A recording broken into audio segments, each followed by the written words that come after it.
Chloé travaillait au service courrier de Préval Industries depuis exactement 2 ans, 3 mois et 12 jours.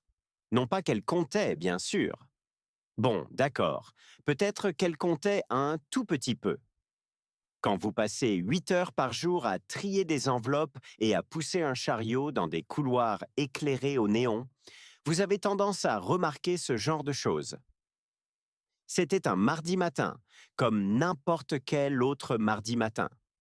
Chloé a pointé à 7h30, a pris son café dans la salle de pause et s'est dirigée vers son poste. Le service courrier était au sous-sol, niché dans un coin que la plupart des gens dans le bâtiment oubliaient même son existence. Cela convenait parfaitement à Chloé. Elle n'avait pas besoin d'attention, elle avait besoin d'un salaire.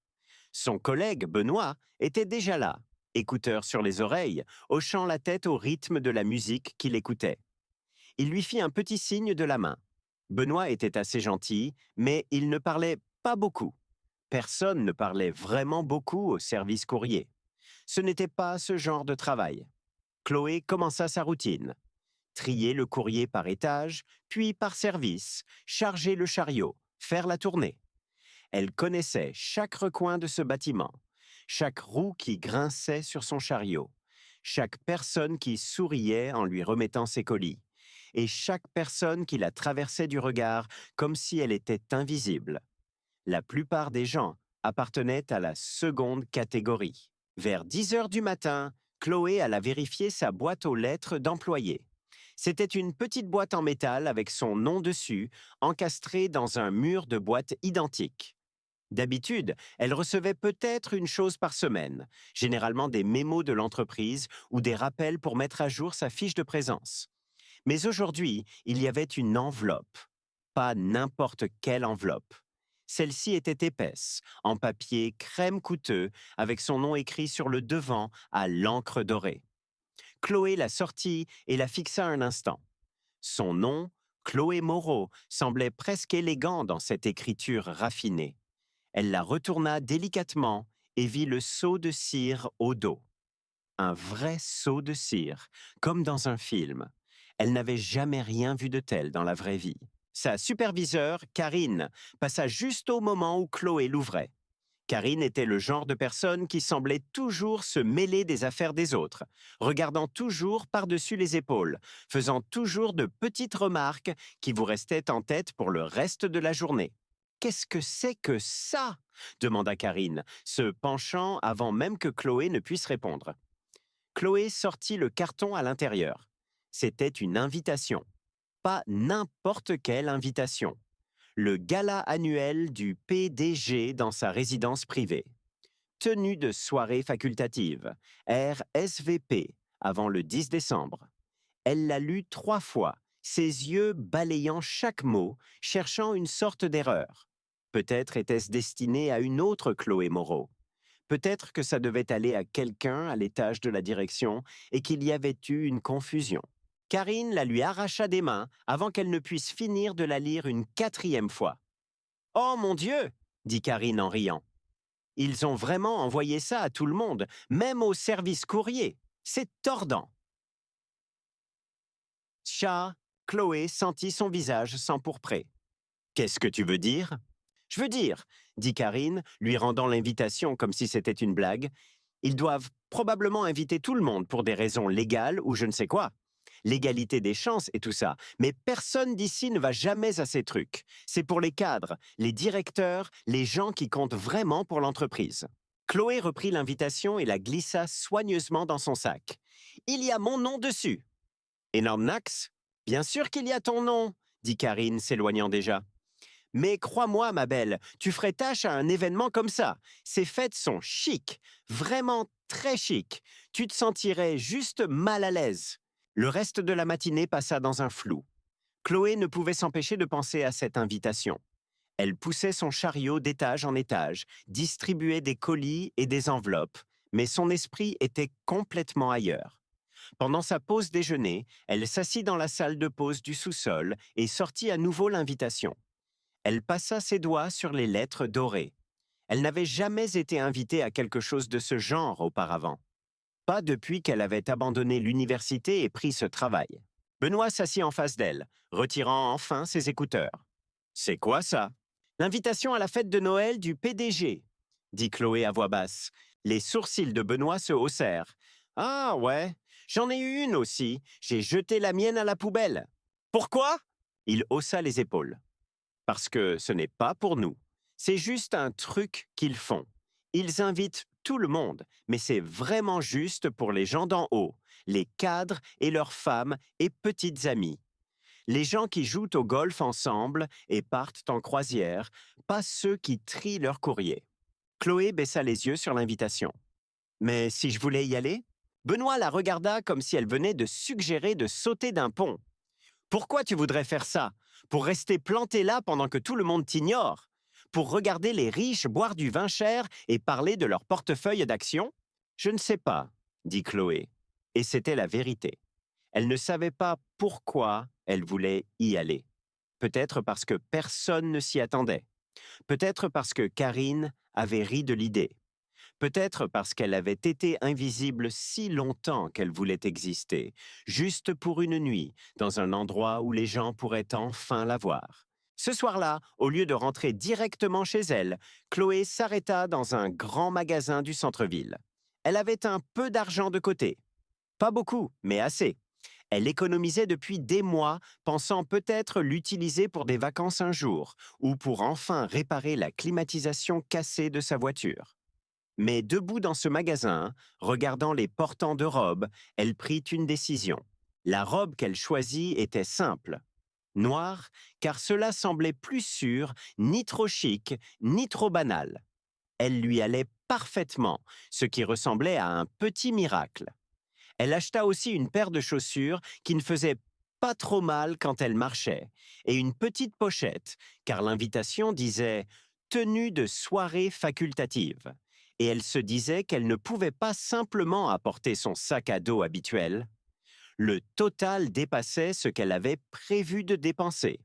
Mais quand elle se regarda dans le miroir de la cabine d'essayage, elle faillit ne pas reconnaître la personne qui la fixait. Elle ressemblait à quelqu'un qui pourrait avoir sa place à une fête chic. Peut-être. Le lendemain au travail, elle fit l'erreur de mentionner son achat à quelques personnes. Les nouvelles se répandent vite dans un immeuble de bureaux. L'après-midi, la moitié du troisième étage semblait savoir que la fille du service courrier prévoyait d'assister au gala du PDG. Rachel des ressources humaines éclata de rire en l'apprenant. Tu ne vas pas sérieusement y aller, n'est-ce pas? Je veux dire, sans vouloir t'offenser, mais ces fêtes sont assez exclusives. C'est surtout pour le réseautage, des trucs de niveau direction. Tu te sentirais probablement juste déplacé. Antoine du service financier fut encore moins subtil. Je ne savais pas qu'ils laissaient entrer n'importe qui maintenant. L'année prochaine, ils inviteront probablement les agents d'entretien aussi. Chaque commentaire était comme une petite coupure de papier. Minuscule, mais elle s'additionnait. Chloé rentra chez elle ce soir-là et accrocha la robe dans son placard. Elle la fixa longuement, se demandant si tout le monde avait raison. Peut-être qu'elle allait juste se ridiculiser.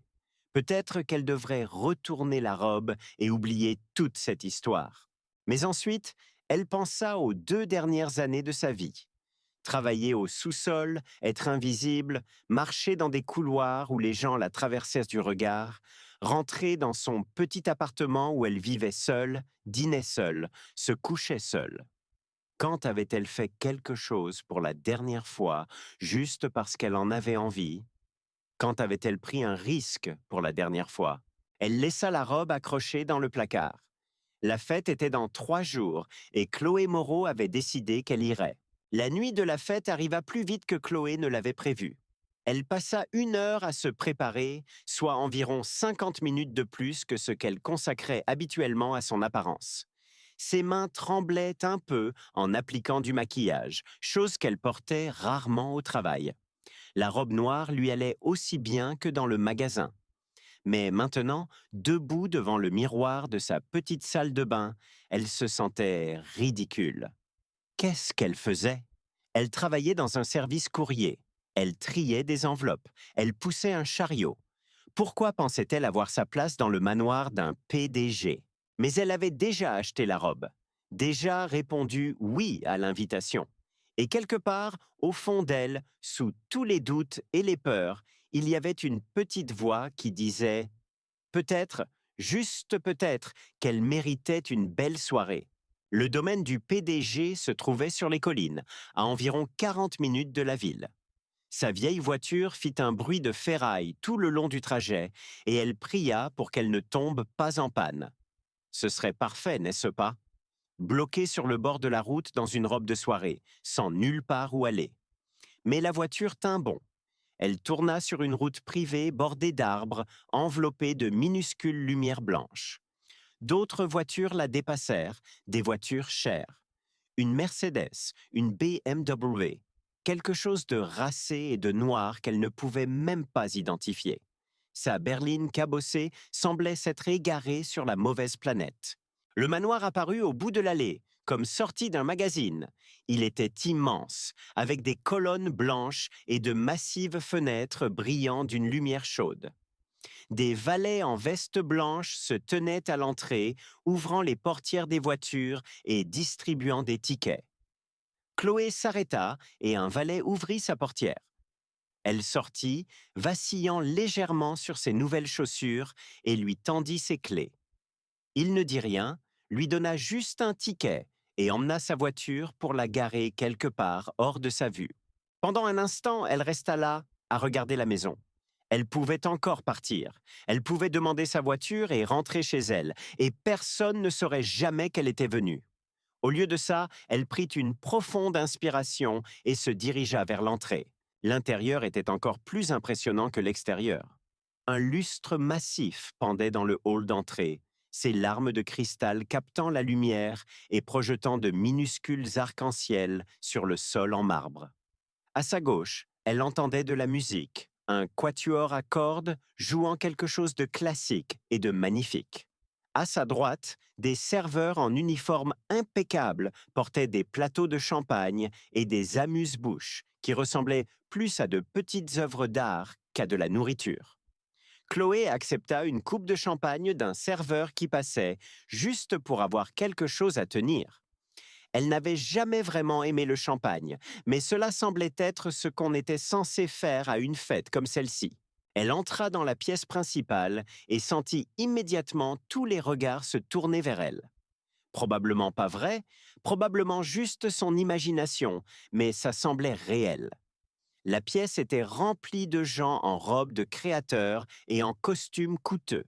Les femmes portaient des bijoux qui coûtaient probablement plus que ce que Chloé gagnait en un an. Les hommes avaient des montres qui brillaient à leurs poignets comme de petits trésors.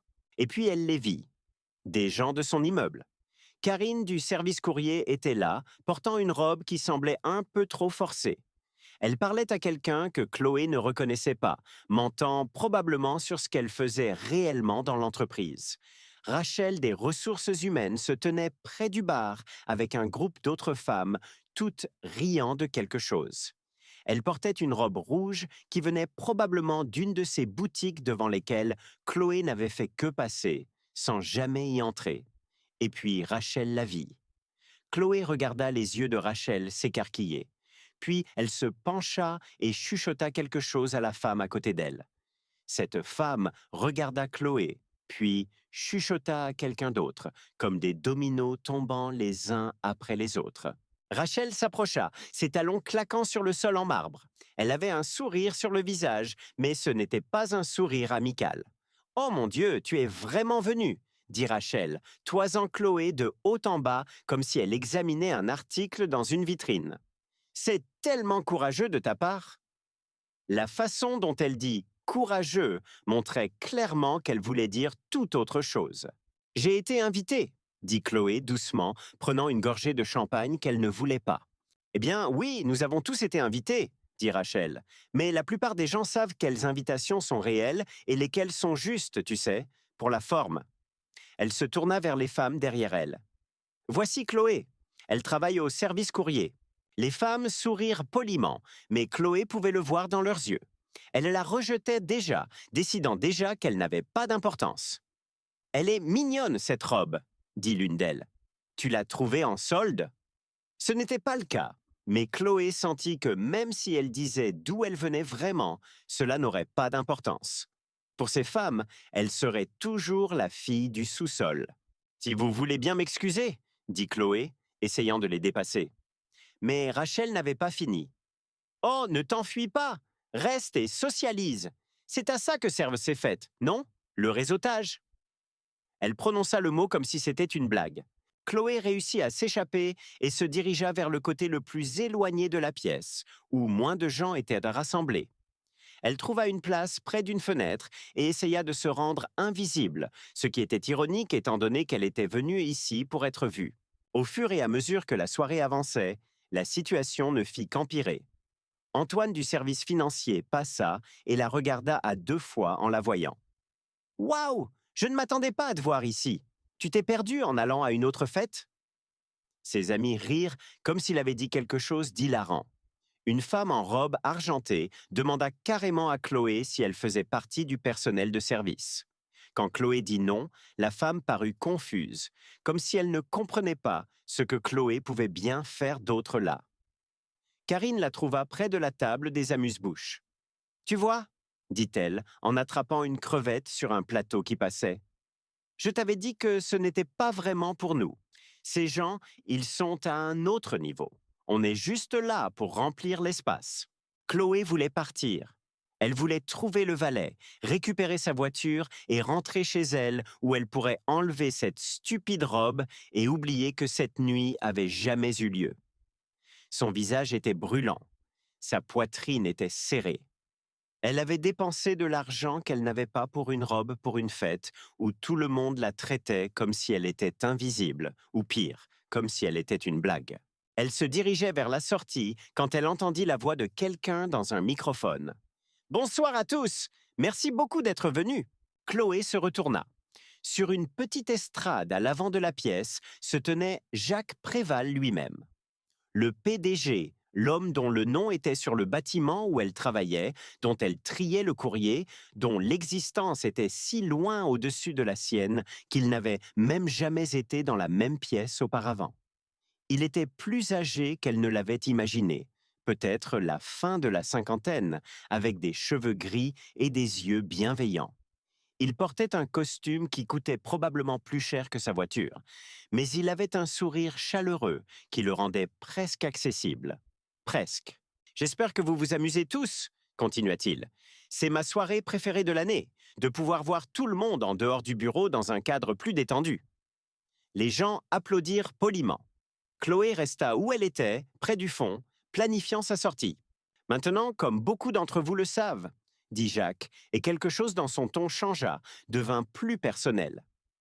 Nous avons un magnifique piano à queue Steinway dans le salon de musique qui n'est que rarement joué.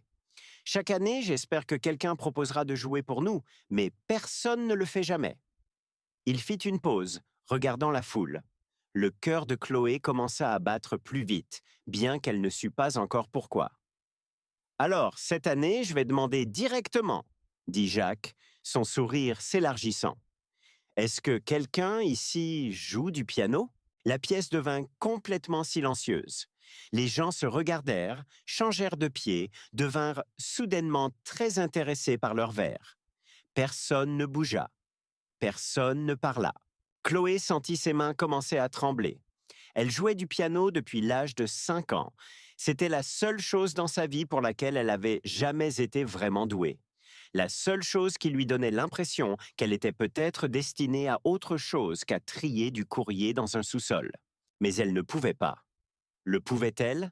Après la façon dont tout le monde l'avait traitée ce soir, après avoir été moquée et méprisée, voulait-elle vraiment s'exposer encore plus? Sa main commença à se lever avant même que son cerveau ne puisse l'en empêcher. Lentement, timidement, son bras s'éleva dans les airs. Les gens autour d'elle se tournèrent pour la regarder. Elle entendit quelqu'un haleter, entendit quelqu'un d'autre rire doucement, mais c'était bien un rire. Les yeux de Jacques Préval croisèrent les siens à travers la pièce. Et il sourit. Un vrai sourire, chaleureux et sincère. « Merveilleux, dit-il. S'il vous plaît, montez ici. » Les jambes de Chloé semblaient être en coton alors qu'elle commençait à marcher vers l'estrade. Chaque pas semblait impossible. Elle pouvait sentir des dizaines d'yeux sur son dos, pouvait entendre les chuchotements s'élever comme des feuilles qui bruissent. La voix de Rachel traversa la pièce. C'est une blague, j'espère. Mais Chloé continua de marcher, un pied devant l'autre, vers l'estrade, vers le PDG, vers la seule chose qui pourrait donner un sens à cette terrible nuit. Le cœur de Chloé battait si fort qu'elle l'entendait dans ses oreilles. Chaque pas vers l'estrade était comme marcher dans l'eau. La pièce était devenue silencieuse, à l'exception des chuchotements, et, oh, il y en avait beaucoup. Elle en capta des fragments en passant. Elle est sérieuse? Ça va être embarrassant. Quelqu'un devrait l'arrêter. Mais personne ne l'arrêta. Et elle ne s'arrêta pas elle-même. Jacques Préval l'attendait au bord de la petite estrade, la main tendue pour l'aider à monter les 2 marches.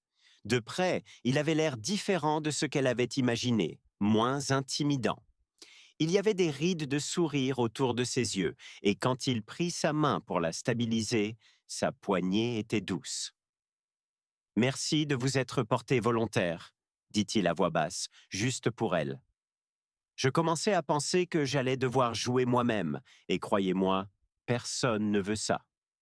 C'était censé être une blague, pour la mettre à l'aise, mais la gorge de Chloé était trop serrée pour rire. Elle réussit un petit sourire qui ressemblait probablement plus à une grimace. Il la conduisit à travers une porte cintrée vers une pièce attenante, et la foule suivit comme une vague.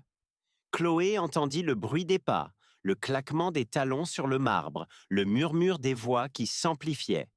Et puis elle le vit. Le piano trônait au centre de la pièce comme un géant endormi.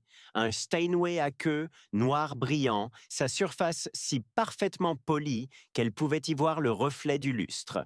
Le couvercle était déjà relevé, attendant. Les touches brillaient, blanches et noires, sous la douce lumière. Chloé avait déjà vu des pianos comme celui-ci, il y a des années, dans une autre vie. Mais elle n'en avait jamais joué. Pas un aussi cher, aussi parfait, aussi beau. « Quel est votre nom ?» demanda Jacques. Et Chloé réalisa qu'elle fixait le piano depuis trop longtemps. « Chloé ?»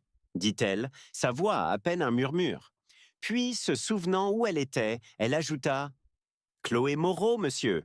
Enchanté de vous rencontrer, Chloé Moreau. » Il désigna le piano. « Avez-vous besoin d'un moment ou êtes-vous prête ?» La foule avait rempli l'embrasure de la porte et s'était répandue dans la pièce. Chloé pouvait les voir tous maintenant. Rachel se tenait devant, les bras croisés, ce même sourire narquois toujours sur son visage. Antoine secouait la tête comme s'il était déjà gêné pour elle. Karine avait sorti son téléphone, probablement prête à enregistrer l'humiliation de Chloé et à la partager avec tout le monde au travail lundi. Et là, près du fond, elle vit Benoît du service courrier. Il avait dû décider de venir après tout. Il croisa son regard et lui fit un petit signe de tête. Pas vraiment encourageant, plutôt comme s'il avait pitié d'elle. « Que nous jouerez-vous » demanda Jacques. C'était la question, n'est-ce pas? Que jouer dans le manoir d'un PDG devant des gens qui vous prenaient pour rien? Que jouer quand tout le monde s'attend à ce que vous échouiez? Chloé se dirigea lentement vers le banc du piano et s'assit. Le cuir était doux, usé par celui ou celle qui jouait ici auparavant. Elle ajusta sa position, ses doigts planant au-dessus des touches. Elles étaient fraîches sous ses doigts, lisses comme du verre.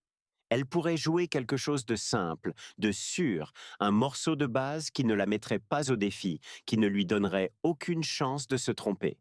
C'était ce qui avait du sens.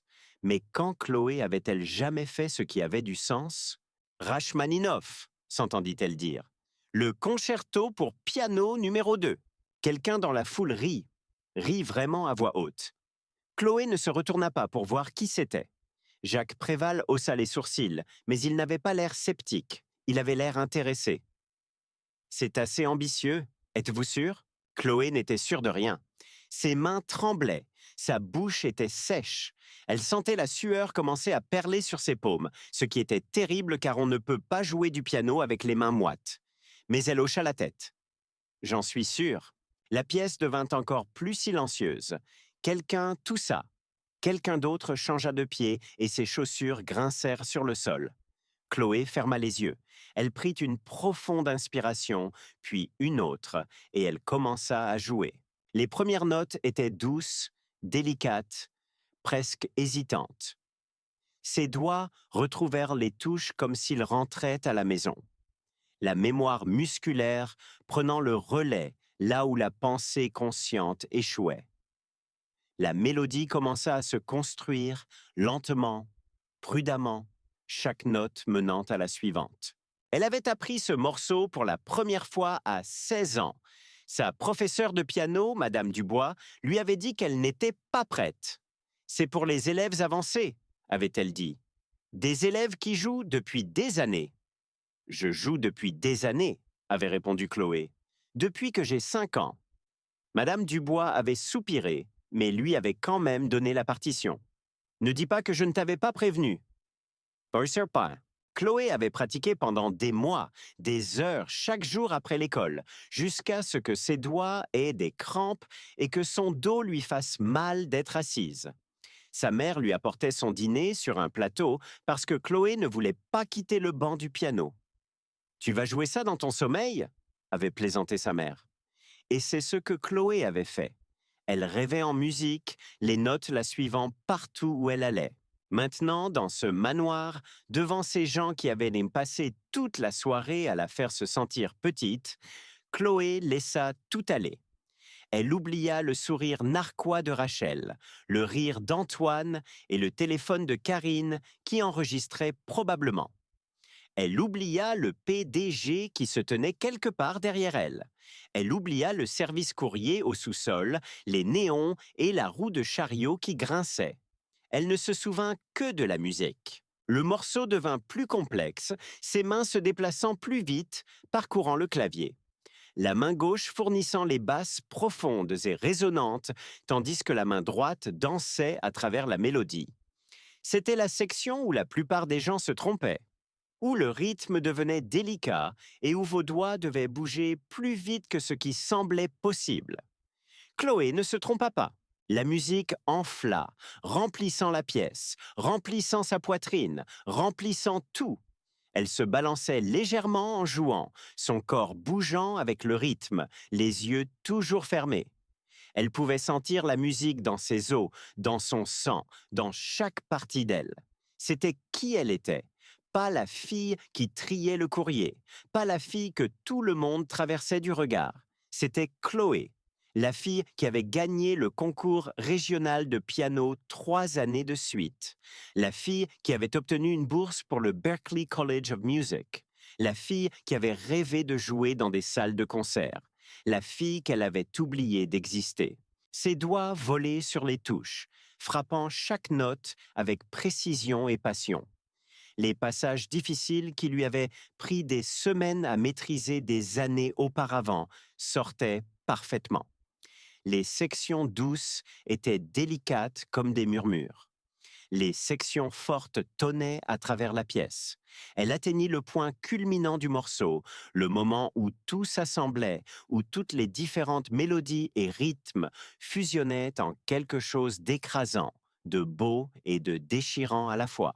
Et puis, lentement, doucement, elle le fit redescendre. La fin était calme, contemplative, comme une question posée. Ses doigts jouèrent les dernières notes, douces, claires et parfaites. La dernière note resta en suspens dans l'air un instant, vibrant, s'estompant, disparaissant dans le silence. Chloé ouvrit les yeux. Elle avait oublié où elle était. Pendant quelques secondes, elle fixa les touches, ses mains reposant encore dessus, tremblant légèrement. Puis elle se souvint du manoir, de la fête, des gens. Elle se retourna lentement. La pièce était complètement silencieuse. Pas un son, pas un souffle. Tout le monde se tenait là, la fixant avec des expressions qu'elle ne pouvait pas tout à fait déchiffrer. Et puis, Jacques Préval commença à applaudir. Ce n'étaient pas des applaudissements polis. Ce n'était pas le genre d'applaudissements que l'on fait parce qu'on est censé le faire. Ses mains se frappèrent fort et bruyamment, et il y avait quelque chose sur son visage que Chloé n'avait jamais vu diriger vers elle auparavant. Le respect. Le reste de la pièce explosa. Tout le monde applaudissait, certains applaudissaient même à tout rompre. Les bras de Rachel n'étaient plus croisés. La bouche d'Antoine était bée. Karine avait baissé son téléphone.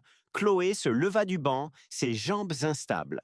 Elle se sentait étourdie, la tête légère, comme si elle venait de courir un marathon. Jacques s'approcha d'elle et elle vit quelque chose d'inattendu. Il y avait des larmes dans ses yeux, de vraies larmes. C'était extraordinaire, dit-il, la voix rauque. Où avez-vous appris à jouer comme ça? Les propres yeux de Chloé la brûlaient. J'ai étudié au Berklee College of Music, monsieur, pendant 2 ans, mais j'ai dû abandonner quand ma mère est tombée malade. Les frais médicaux. Elle s'interrompit. Elle ne savait pas pourquoi elle lui racontait ça. J'ai pris le poste dans votre service courrier pour aider à les payer. Jacques resta silencieux un long moment.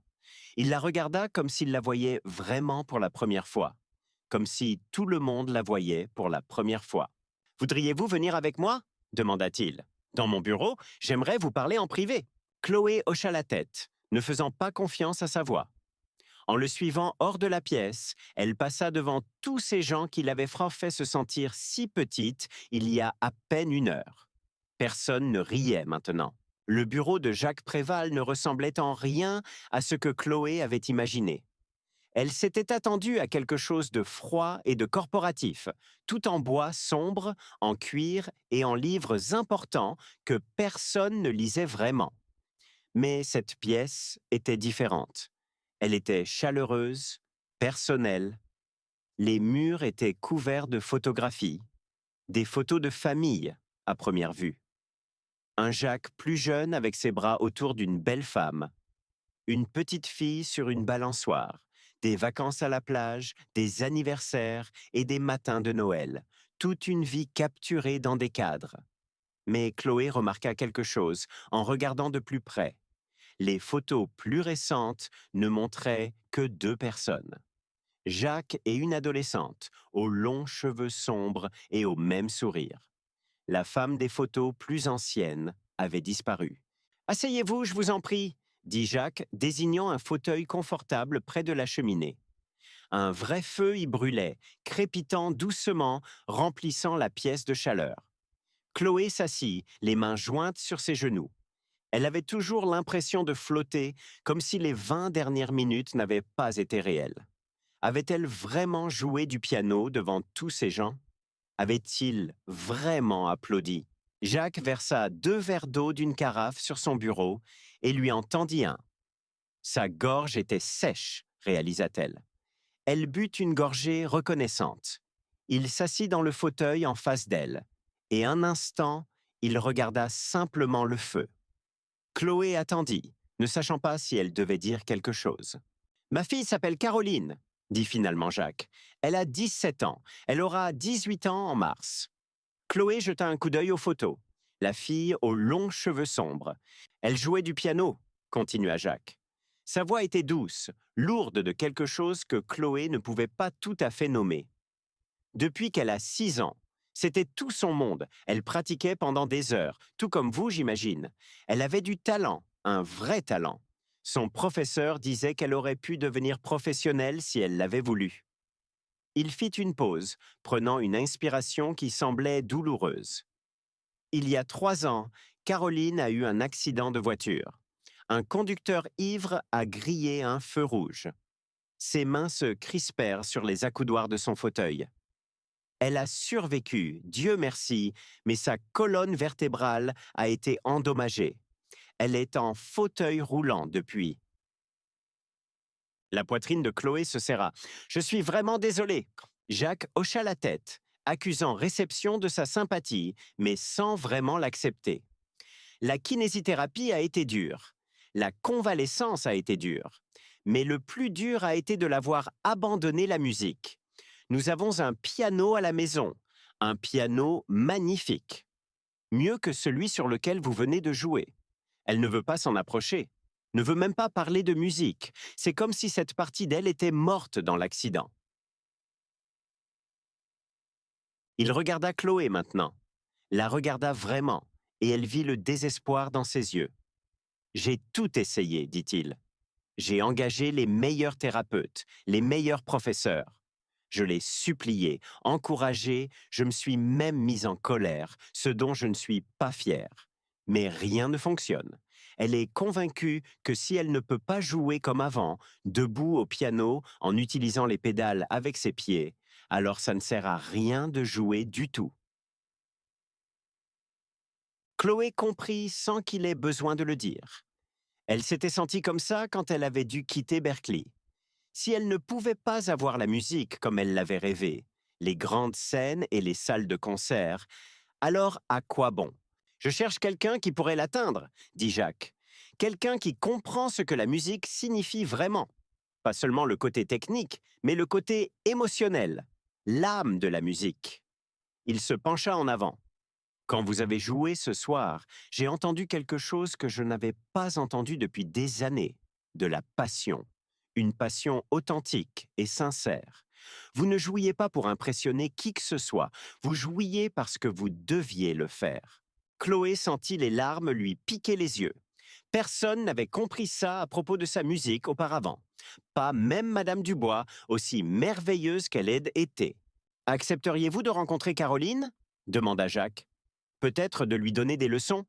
Je sais que c'est une demande étrange, et je vous paierai bien pour votre temps.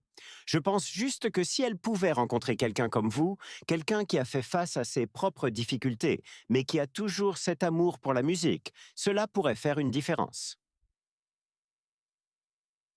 L'esprit de Chloé s'emballa.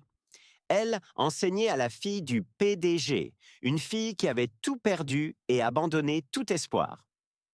Je ne suis pas professeur, dit Chloé doucement. Je veux dire, je n'ai jamais enseigné à personne auparavant. Je ne sais pas si je serais doué pour ça. Vous n'avez pas besoin d'être une professeure traditionnelle, dit Jacques. Vous avez juste besoin d'être vous-même. Montrez-lui que la musique peut encore exister, même quand la vie ne se déroule pas comme prévu. Les mots frappèrent de Chloé plus fort qu'elle ne s'y attendait.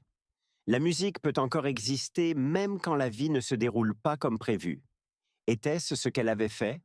Laisser sa musique mourir parce qu'elle ne pouvait pas l'avoir exactement comme elle l'avait imaginé? Il y a autre chose, dit Jacques, et son ton changea légèrement. Je vais également parler à notre service des ressources humaines dès lundi matin. Quelqu'un avec votre formation et votre talent ne devrait pas travailler au service courrier. Le cœur de Chloé bondit. Monsieur, j'apprécie, mais je ne veux pas de charité. Je ne veux pas que les gens pensent que j'ai été promu juste parce que j'ai joué du piano à votre fête. Ce n'est pas de la charité, dit fermement Jacques. C'est reconnaître un potentiel qui a été gaspillé. Quand j'arriverai au bureau demain, je consulterai votre dossier d'employé. Je verrai quelles compétences vous avez, quel est votre parcours, de quoi vous êtes réellement capable. Et ensuite, je trouverai un poste qui a du sens. Est-ce que cela vous semble juste? Chloé hocha lentement la tête. Cela semblait juste, plus que juste. Quant à Caroline, dit Jacques, revenant au sujet, je ne vous demande pas de décider maintenant. Réfléchissez-y. La nuit porte conseil. Je demanderai à mon assistante de vous donner mon numéro personnel avant que vous ne partiez ce soir. Appelez-moi si vous êtes intéressé. Ils restèrent assis en silence un moment, le feu crépitant entre eux. La tête de Chloé tournait. Il y a 1 heure, elle était prête à quitter cette fête et à ne plus jamais y penser. Maintenant, tout avait changé. Puis-je vous demander quelque chose? Dit Chloé. Bien sûr. Pourquoi avez-vous demandé si quelqu'un jouait du piano ce soir?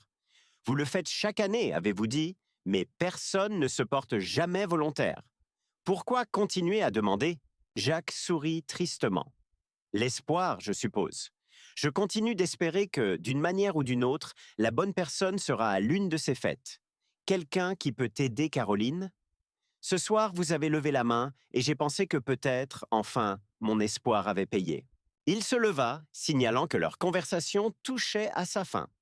Chloé se leva aussi, lissant sa robe. Merci d'avoir joué ce soir, Chloé, dit Jacques, sincèrement, même si vous décidez de ne pas aider avec Caroline. Merci.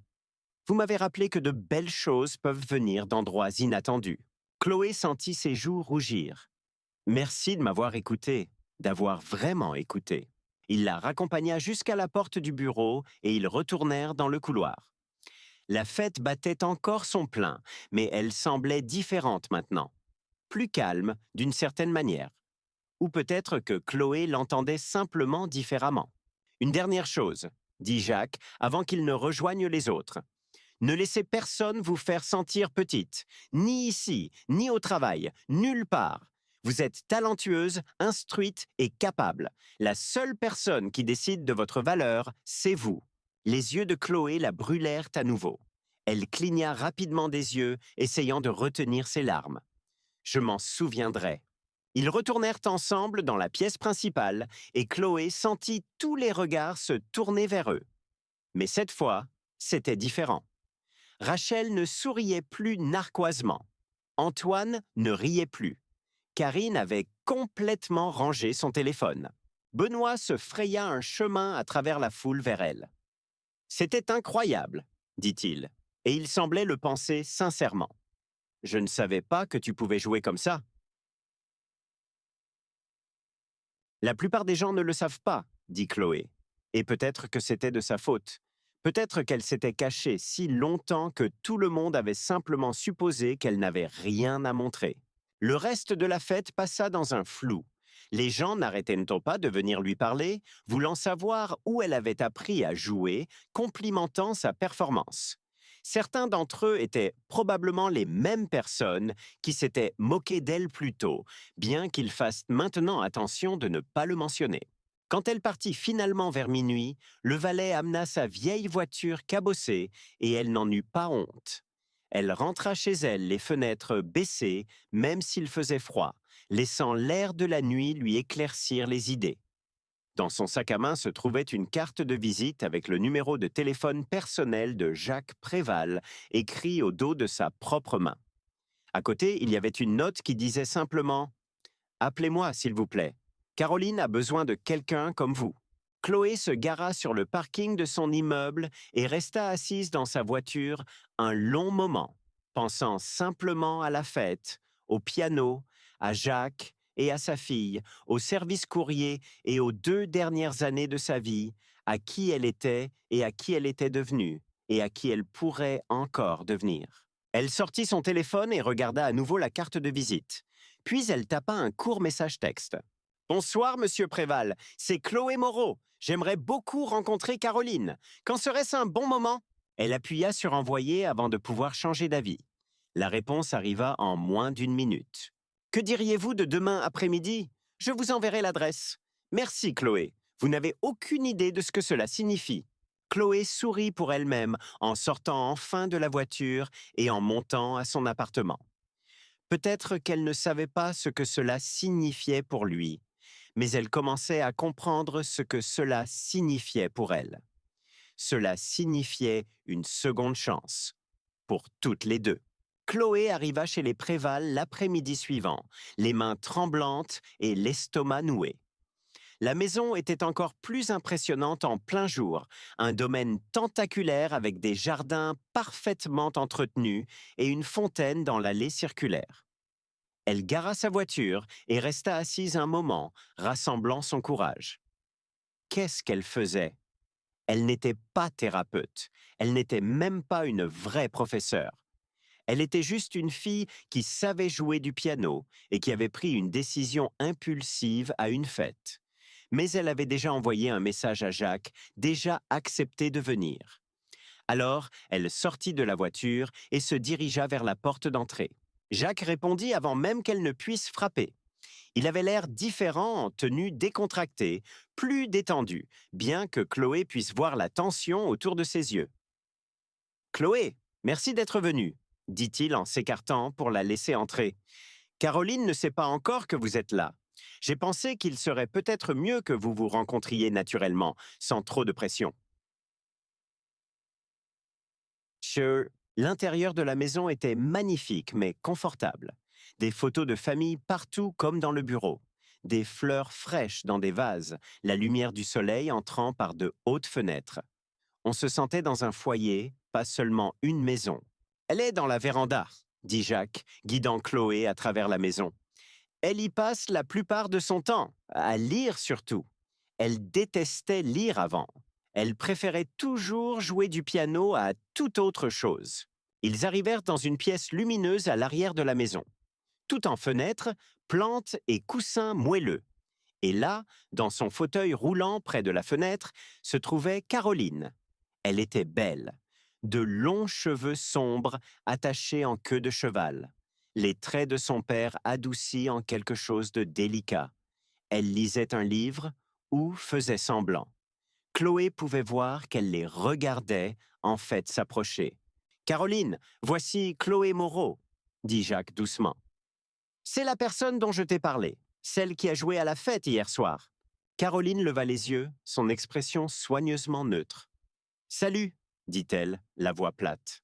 Je vous laisse, dit Jacques, et avant que Chloé ne puisse protester, il était parti. Le silence s'étira entre elles. Chloé se tenait là, maladroitement, ne sachant pas si elle devait s'asseoir ou rester debout.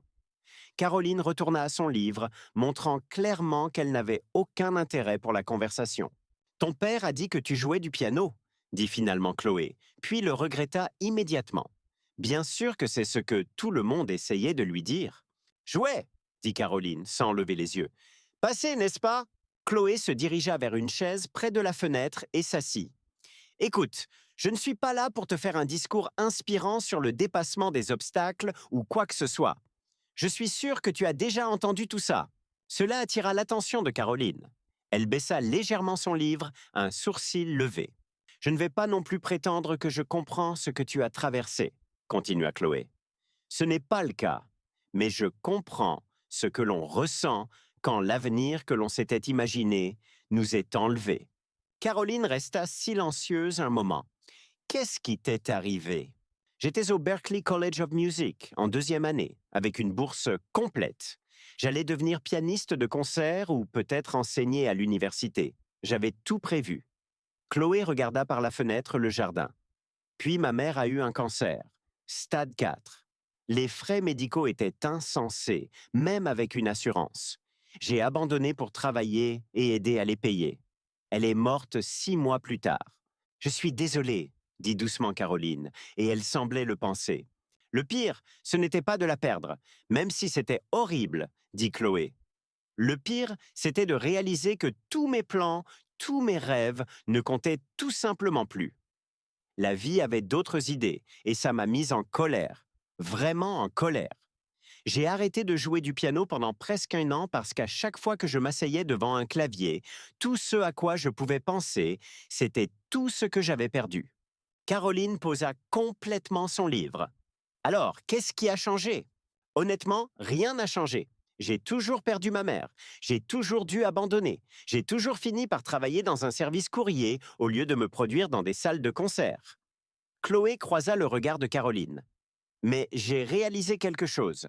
La musique ne m'a pas quitté juste parce que ma situation a changé. Elle était toujours là, à l'intérieur de moi, à attendre. Et la seule personne qui m'empêchait de jouer, c'était moi.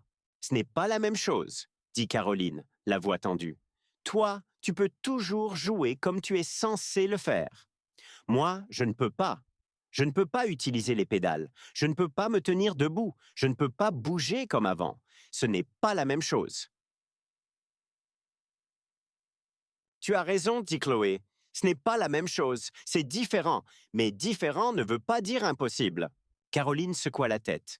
Tu ne comprends pas. J'étais douée, vraiment douée. Mon professeur disait que j'aurais pu aller à Juilliard. Et maintenant, je ne serai plus jamais aussi douée. Alors à quoi bon? Je peux te montrer quelque chose? Demanda Chloé. Caroline haussa les épaules, ce que Chloé prit pour une permission. Chloé se leva et regarda autour d'elle. Il y a un piano ici. Dans le salon, dit Caroline doucement. Mais je ne veux pas y aller. Ce n'est pas grave, tu n'es pas obligée. Chloé sortit son téléphone et chercha quelque chose. Puis elle tourna l'écran vers Caroline. Regarde ça. C'était une vidéo d'un pianiste en concert. Mais ce pianiste n'avait pas de bras. Il jouait avec ses pieds, ses orteils se déplaçant sur les touches avec une précision et une grâce incroyables. La musique était belle, complexe, émouvante. Caroline regarda en silence, les yeux fixés sur l'écran. Il s'appelle Liu Wei, dit Chloé.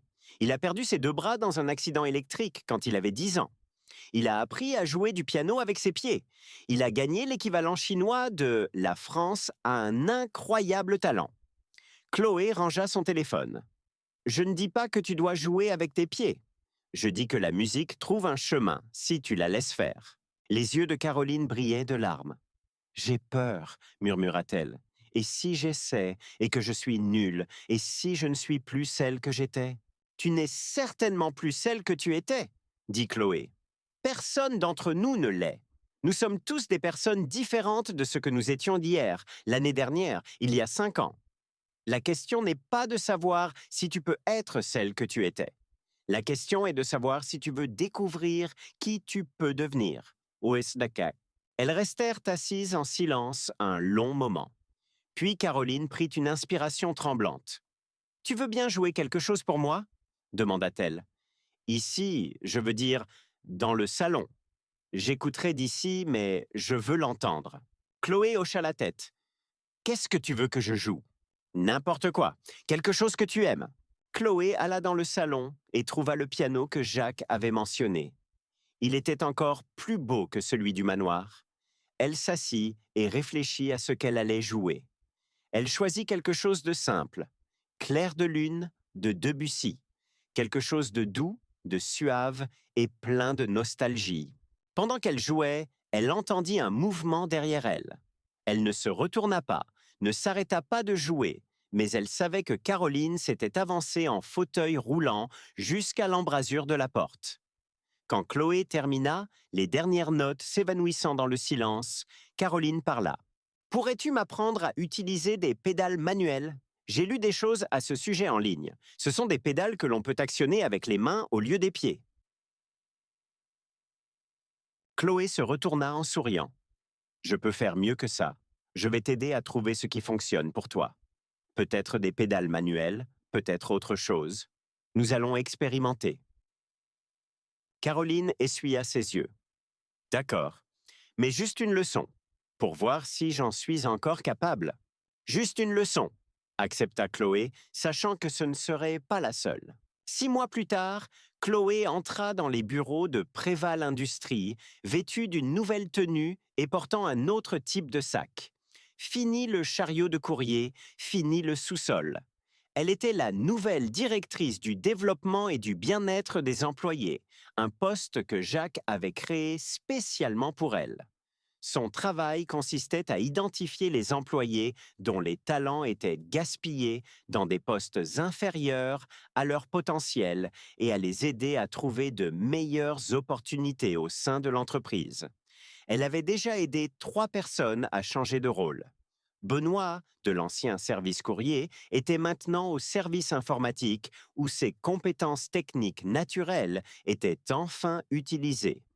Une femme du personnel de nettoyage qui parlait 5 langues était maintenant aux relations internationales.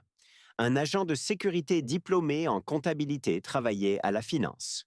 Chloé prit l'ascenseur jusqu'à l'étage de la direction, ce qui lui semblait encore surréaliste. Elle avait une réunion avec Jacques pour discuter de l'expansion du programme à d'autres départements. En passant devant la salle de conférence aux parois de verre, elle vit Rachel des RH à l'intérieur, en pleine présentation. Rachel croisa son regard et lui fit un petit signe de la main, un peu gênée. Elle n'avait jamais reparlé de la fête. Elle n'en avait pas besoin. Après sa réunion avec Jacques, Chloé se rendit chez lui pour sa séance hebdomadaire avec Caroline. Elles avaient commencé avec une leçon, et cela s'était transformé en 3 par semaine. Caroline jouait à nouveau, jouait vraiment, ses mains se déplaçant sur les touches avec une confiance croissante. Elle avait même commencé à composer sa propre musique, des morceaux spécialement écrits pour fonctionner sans pédale. Ils étaient différents de tout ce qu'elle avait écrit auparavant, disait-elle. Plus mature, plus réel. Chloé trouva Caroline déjà au piano à son arrivée, travaillant sur un nouveau morceau. « Tu es en avance ?» dit Caroline en souriant. « Je voulais te montrer quelque chose avant que papa ne rentre. » Elle joua une courte composition, quelque chose d'envoûtant et de magnifique. Quand elle eut fini, elle regarda Chloé nerveusement. Je l'appelle seconde chance, dit Caroline. C'est pour toi, pour m'avoir montré que mon histoire n'était pas terminée. Chloé sentit les larmes lui monter aux yeux. C'est magnifique. Tu sais ce qui est fou, dit Caroline. Je crois que je suis une meilleure musicienne maintenant qu'avant. Pas techniquement peut-être, mais émotionnellement. Je comprends la musique différemment maintenant. Je la ressens plus profondément. Chloé hocha la tête. Elle comprenait exactement ce que Caroline voulait dire. Ce soir-là, Chloé rentra chez elle, dans le même petit appartement où elle vivait depuis des années. Elle cherchait maintenant quelque chose de plus grand, quelque chose avec de la place pour un vrai piano. Elle pouvait se le permettre avec son nouveau salaire, mais plus que ça, elle pouvait se permettre de rêver à nouveau. Elle repensa à cette nuit à la fête, debout dans ce manoir, se sentant plus petite qu'elle ne s'était jamais sentie. Elle repensa au moment où elle avait levé la main, à sa marche vers ce piano, au fait d'avoir joué comme si sa vie en dépendait. D'où nous écoutez-vous en ce moment? Et surtout, qu'avez-vous pensé de cette histoire? Dites-le nous en commentaire. Où que vous soyez dans le monde, nous espérons que vous êtes en paix et en sécurité. Prenez bien soin de vous et de vos proches. Si vous aussi vous avez une belle histoire à raconter, une expérience qui vous a marqué, n'hésitez pas à la partager avec nous tous. Cet espace est aussi le vôtre. Nous avons hâte de vous lire.